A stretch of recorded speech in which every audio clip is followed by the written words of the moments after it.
अस्सलाम वालेकुम। 2008 में एक एक्सपेरिमेंट में कुछ लोगों को मशरूब पिलाया गया। ये मशरूब वाइन था और फ़र्क सिर्फ ये था कि एक बोतल पर लिखा हुआ था $5 और उसके साथ रखी हुई दूसरी बोतल पर लिखा हुआ था $45।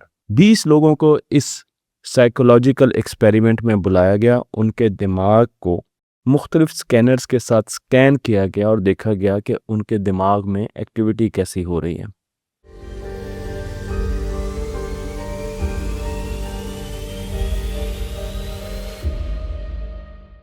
पहले उन्हें $5 का मशरूब पिलाया गया और देखा गया कि दिमाग में थोड़ी बहुत एक्टिविटी हुई। लोगों से पूछा गया कि आपको कैसा लगा, तो लोगों ने कहा कि हाँ, इसका जायका नॉर्मल है, जिस तरह एक आम मशरूब का होता है। लेकिन उसके बाद उन्हें $45 वाला मशरूब पिलाया गया। दिमाग की जब एक्टिविटी देखी गई तो दिमाग की एक्टिविटी यकदम बहुत बढ़ गई और उसके साथ लोगों ने कहा कि ये तो एक बहुत ज़बरदस्त एक्सपीरियंस था, बहुत ही ज़्यादा एनरिच्ड एक्सपीरियंस था, बड़ा मज़ा आया, इसका टेस्ट बहुत बेहतर था। बाद में लोगों को बताया गया कि इन दोनों बोतलों में एक ही मशरूब आपको दिया गया था। लेकिन फिर ऐसा क्या हुआ कि जो चीज़ हम देख रहे थे वो महसूस नहीं कर रहे थे। हमारी रियलिटी और हमारी परसेप्शन में फ़र्क क्यों है? यहाँ पर आप देख सकते हैं कि जो हकीकत थी, लोगों ने उसे पसे पुश्त डाल दिया। हकीकत ये थी कि मशरूब का टेस्ट, जायका बिल्कुल एक जैसा था, लेकिन लोगों ने जो टैग प्राइस के उसे परसेप्शन के तौर पर लिया और परसेप्शन ज्यादा ताकतवर हो गई। इस स्टडी को दो बहुत बड़ी यूनिवर्सिटीज ने मिलकर किया, जिसमें कैलटेक यूनिवर्सिटी है और स्टैनफोर्ड यूनिवर्सिटी है। इसे journal of proceeding of national academy of science PNAS में 2008 में पब्लिश किया गया। इस स्टडी में पहले 20 लोगों ने पार्टिसिपेट किया और उनके fMRI स्कैन किए गए और उसके बाद फिर इस स्टडी को आगे भी बढ़ाया गया। लेकिन इस स्टडी ने बहुत बड़े सवालात खड़े कर दिए, क्योंकि ये स्टडी हमें बताती है कि हमारा एक्सपीरियंस हमारी प्रिडिक्शन से चलता है। इस स्टडी में बताया गया कि जब सामईन ने या उस कंट्रोल ग्रुप ने प्राइस टैग देखा और उन्हें लगा कि ये $5 की जो वाइन होगी ये बहुत हल्के टेस्ट की होगी, तो उन्होंने एक प्रेडिक्शन कर ली और उसके साथ जब उन्होंने $45 की वाइन की बोतल देखी तो उनकी प्रेडिक्शन डिफरेंट थी। इस प्रेडिक्शन की वजह से उनके दिमाग के सर्किट भी बदल गए। उनका डोपामीन का सर्किट, अगर एक डोपामीन का फव्वारा है तो उसका मुंह ज्यादा खुल गया $45 पे, जबकि $5 पे डोपामीन के फव्वारे का मुंह कम खुला। वही वाइन जब उन्होंने टेस्ट की तो उसके बाद इस फव्वारे ने, जब वो $45 का समझ रहे थे, ज्यादा स्प्रे की और जब डोपामीन ज्यादा स्प्रे हुए और दूसरे न्यूरोकेमिकल ज्यादा स्प्रे हुए तो उन्हें बहुत ज्यादा सेटिस्फेक्शन मिली। लेकिन उसके साथ जब इस $5 के मशरूब को उन्होंने देखा जिसकी डोपामीन का स्प्रे नोजल उसकी बहुत छोटी थी और स्प्रे बहुत कम हुआ, तो उन्हें उतनी सेटिस्फेक्शन नहीं मिली। ये स्टडी हमें बताती है कि हमारी प्रिडिक्शन, हमारे दिमाग के मॉडल इतने ताकतवर होते हैं कि वो हकीकत को भी सही तरीके से देख नहीं सकते। मैं आपको लेकर चलता हूँ एक साइंटिस्ट की तरफ जिनका नाम है डॉक्टर फ्रिस्टन, जो यूनिवर्सिटी कॉलेज लंदन में पढ़ाते हैं।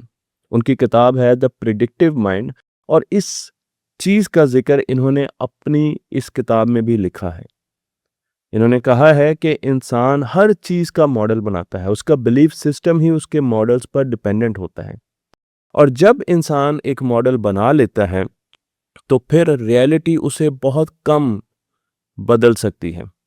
जब भी हमारे पास रियल टाइम में डेटा आता है और हम अपने मॉडल के साथ उस डेटा को कंपेयर करते हैं तो हम एरर निकालते हैं कि फ़र्क कितना है और वो फ़र्क ही आगे जाकर हमारे मॉडल को ठीक करने की कोशिश करता है। इनका अपनी किताब में ये भी कहना है, इनका ये कहना है कि 90% जो हमारे एक्सपीरियंस होते हैं वो हमारे पहले के मॉडल्स की बेस पर होते हैं, वो रियल टाइम सेंसरी इनपुट्स पर नहीं होते। अगर आपको 5 लोगों ने कह दिया कि ये फिल्म बहुत ज़बरदस्त है, तो आपके दिमाग में एक मॉडल बनना शुरू हो गया जो कि ये कहता है कि ये फिल्म बहुत अच्छी होगी। जबकि आप जब जाकर फिल्म देखेंगे और अगर वो आपको थोड़ी सी बोरिंग भी लगी तो आप ये समझेंगे कि शायद मैं उसको सही तरीके से नहीं देख सका, फिल्म तो वाकई बहुत अच्छी है। मैं आपको इसी तरह के एक और एक्सपेरिमेंट की तरफ लेकर जाता हूं जो कि 1998 में किया गया। इसे रबर हैंड इल्यूजन कहा जाता है और इसे बोवनिक और कोहन ने नेचर में पब्लिश किया। इस एक्सपेरिमेंट में शामिल किसी भी आदमी को एक रबर का हाथ दिया जाता है। उसका हाथ एक बैरियर के पीछे रख दिया जाता है जिस तरह आप देख रहे हैं, और रबर का हाथ उसके सामने रखा जाता है और उसे कहा जाता है कि तुमने ये परसीव करना है कि ये रबर का हाथ तुम्हारा है। उसके साथ रबर के हाथ पर और उसके एक्चुअल हाथ पर एक तरह से सेंसेशंस दी जाती है। मतलब हाथ फेरा जाता है दोनों पर। अब वो रबर के हाथ को देख रहा है, लेकिन सेंसेशन उसे अपने रियल हाथ से आ रही हैं, तो उसे कहा जाता है कि तुमने थोड़ी देर के लिए ये सोचना है कि ये तुम्हारा हाथ है। अब उसका दिमाग मॉडल बनाना शुरू कर देता है कि ये वाकई मेरा हाथ है। और उसके बाद अचानक एक आदमी कहीं से उठता है और वो एक हथौड़ी उसके रबर के हाथ में मारता है। इस एक्सपेरिमेंट की वीडियोस आपको यूट्यूब पर बहुत मिल जाएंगी अगर आप टाइप करके लिखेंगे रबर हैंड इल्यूजन। कॉपीराइट्स की वजह से हमने ये वीडियोस यहाँ पर नहीं लगाई, आप बीबीसी की वीडियोस जाकर देख सकते हैं। जैसी हथौड़ी उसके रबर के हाथ को टच करती है तो वो चीख मारता है, उसके हाथों में पसीना आ जाता है और उसका कोर्टिसोल लेवल बढ़ जाता है, स्ट्रेस हार्मोन ज्यादा पैदा हो जाता है। लेकिन उसे रियलिटी ये बता रही है कि ये उसका हाथ नहीं है, ये तो रबर का हाथ है। लेकिन जब हमने उसे कहा कि वो बार बार इस चीज को देखे तो उसके दिमाग की परसेप्शन, उसके दिमाग में एक मॉडल बन गया जो कि परसीव कर रहा था कि ये उसका हाथ है। यहां भी हमें ये पता चलता है कि जो चीजें हम सोचते हैं, जो हमारा बिलीफ सिस्टम है, वो इतना ताकतवर होता है कि अगर उसके अगेंस्ट हमारे पास डाटा आ रहा है, हमारे पास रियलिटी आ रही है, तो हम उसे सरासर नजरअंदाज कर देते हैं। मैं आपको एक और एक्सपेरिमेंट की तरफ लेकर चलता हूं। इस इफेक्ट को कहते हैं मैगा इफेक्ट। इसकी बहुत सी वीडियोस यूट्यूब पर मौजूद हैं और आप जाकर जरूर देखिएगा, आपको बड़ा मजा आएगा देखकर। जिसमें मैं एक वर्ड बोलता हूं बा बा बा। अब मैं जो बोल रहा हूं, जो आपके कान सुन रहे हैं और मेरे होंठ जो कह रहे हैं, वो आपस में सिंक्रोनाइज है। आपको सुन भी बा रहा है और मैं बोल भी बा रहा हूं। लेकिन अगर मैं इस वीडियो को, अपनी वीडियो को एडिट करूं और मैं बोलूं तो बा, लेकिन मेरे होंठ आपको ये कहते हुए सुने गा, तो अब आपको क्या सुनेगा? अब आपको बा नहीं सुनेगा, बल्कि अब आपको फा सुनेगा। आपको हैरानी होगी ये जानकर, लेकिन अगर आप इसकी वीडियोस देखेंगे तो आपको अंदाजा हो जाएगा। और आप अगर अपनी आंखें बंद कर लेंगे तो अब आपको बा ही सुनेगा। उसकी वजह यह है कि आपकी आंखें डिफरेंट सोच रही हैं, वो सोच रही हैं कि आप गा कह रहे हैं, लेकिन आपकी आंखें कह रही हैं कि आप कुछ कह रहे हैं और आपके कान कुछ और सुन रहे हैं। तो अब आपकी परसेप्शन और रियलिटी आपस में कंफ्यूज हो रही है, क्योंकि आपने एक जैसी वेटेज दी है, इसलिए आपका दिमाग कंफ्यूज होता जा रहा है।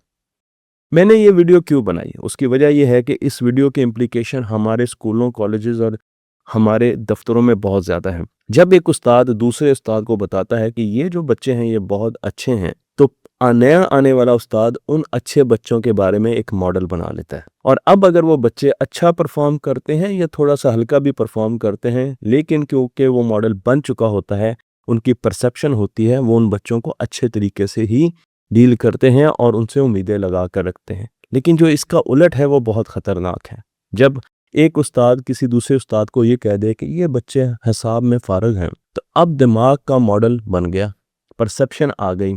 अब वो बच्चा अच्छा भी परफॉर्म करेगा तो उस्ताद, इसके बहुत ज़्यादा चांसेस है कि उसकी अच्छी परफॉर्मेंस को वो बहुत ज़्यादा हाईलाइट नहीं करेगा। हम अपने बच्चों को इस मॉडल के भेंट चढ़ाते हैं, हम अपने वर्कर्स को इस मॉडल के भेंट चढ़ाते हैं। एक बॉस ने अगर एक काम पर एक वर्कर का अच्छा मॉडल बना लिया, तो अब बहुत ज़्यादा चांसेस हैं कि वो उसे आगे लेकर चलेगा। और अगर एक काम पर एक वर्कर का मॉडल हल्का हो गया, उसकी परसेप्शन अच्छी नहीं रही, तो हम गुंजाइश नहीं देते लोगों को कि वो बेहतर हो सकें। आज की न्यूरोसाइंस हमें ये कहती है कि हमें अपने मॉडल्स को हर वक्त क्रिटिकली देखना चाहिए। हमें ये देखना चाहिए कि जो मेरा बिलीफ सिस्टम है, जो मॉडल मैंने बनाया है, क्या वो सही है? क्या वो हकीकत की अक्कासी करता है? या वो मॉडल मुझे रियलिटी की बजाय परसेप्शन की तरफ लेकर जाता है? अपने लोगों से अच्छी उम्मीद लगानी चाहिए, अपने बच्चों से अच्छी उम्मीद लगानी चाहिए और उन्हें गुंजाइश ज़रूर देनी चाहिए कि वो आपके मॉडल को बदल सकें। आपके मॉडल इतने पावरफुल नहीं होने चाहिए, इतने रिजिड नहीं होने चाहिए। आप एक इतने फिक्स्ड माइंडसेट नहीं होने चाहिए कि जो इंप्रेशन आपने किसी के बारे में एक मर्तबा अपने दिमाग में बैठा लिया है, अब पूरी ज़िंदगी आप उसको बदलने के लिए तैयार नहीं हैं। और अगर आप ऐसा कर रहे हैं, अपने आप से सवाल कीजिए, तो इसका मतलब ये है कि कसूर दूसरों का नहीं है, आप खुद फिक्स्ड माइंडसेट का शिकार हैं। आज की वीडियो हमें ये बताती है कि आपके पास जो डेटा सेंसर से, आपकी सेंसेस से आता है, वो बहुत ज़्यादा कमज़ोर होता है आपके बिलीफ सिस्टम से। अगर वो आपके बिलीफ सिस्टम के साथ मैच करता है तो आप उसको ज़्यादा वेटेज दे देते हैं, और अगर वो आपके बिलीफ सिस्टम से मैच नहीं करता तो आप उसको यकसर नज़रअंदाज कर सकते हैं। और एक सोच समझ रखने वाला, समझ बूझ रखने वाला इंसान इस वीडियो को देखकर अपने मॉडल्स को दोबारा गौर से देखेगा, उन्हें क्रिटिकली जज करेगा, उनमें गलतियां निकालेगा और अपने मॉडल को आहिस्ता आहिस्ता बेहतर करने की कोशिश करेगा। वो रियलिटी का डेटा लेगा और अपनी परसेप्शंस को चेंज करेगा, और आखिर में वो लोगों को गुंजाइश देगा, वो बच्चों को गुंजाइश देगा, वो अपने काम करने वालों को गुंजाइश देगा, वो अपने घरों में काम करने वाले को गुंजाइश देगा कि वो बेहतर कर सकें। क्योंकि आज अगर इस दुनिया में आप लोगों को गुंजाइश देंगे तो हो सकता है आखिरत में आपको भी गुंजाइश मिल जाए। तख्ती ऑनलाइन को लाइक कीजिए, शेयर कीजिए और इसे उनको दूसरों तक पहुंचाते रहिए।